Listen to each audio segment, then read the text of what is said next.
بسم اللہ الرحمن الرحیم۔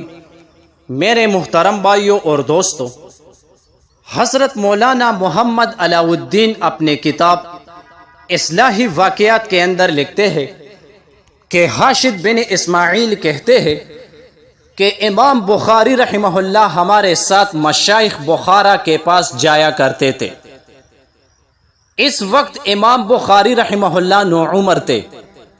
درس میں جا کر بیٹھتے، سب لوگ حدیثوں کو لکھتے اور یاد کرتے، مگر امام صاحب خاموش بیٹھے رہتے اور ایک لفظ نہ لکھتے۔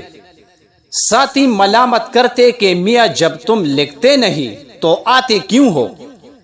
حاشد کہتے ہیں کہ 15-16 روز یوں ہی گزر گئے۔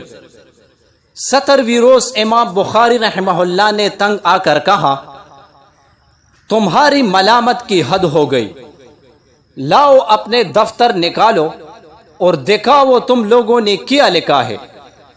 ہم اس وقت 15,000 سے بھی زائد حدیثیں لکھ چکے تھے۔ ہم نے اپنے دفتر امام بخاری رحمہ اللہ کے سامنے لا کر رکھ دیے۔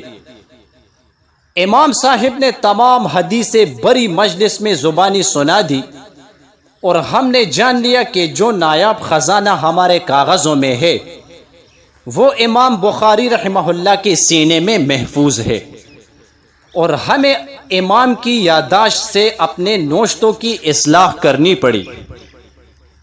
اللہ تعالیٰ نے بڑے غضب کا حافظہ عطا کیا تھا، اسی کے ساتھ تقوی و پرہیزگاری کے اعلیٰ معیار پر تھے۔ ویڈیو کے آخر میں آپ لوگوں سے ایک چھوٹی سی ریکویسٹ ہے کہ اگر ابھی تک آپ نے میرے چینل کو سبسکرائب نہیں کیا تو پلیز سب سے پہلے چینل کو سبسکرائب کریں اور ساتھ میں بیل آئیکن پر لازمی کلک کریں تاکہ آنے والے ہر نئی ویڈیو کی اپڈیٹ سب سے پہلے آپ کو مل سکے۔ جزاک اللہ۔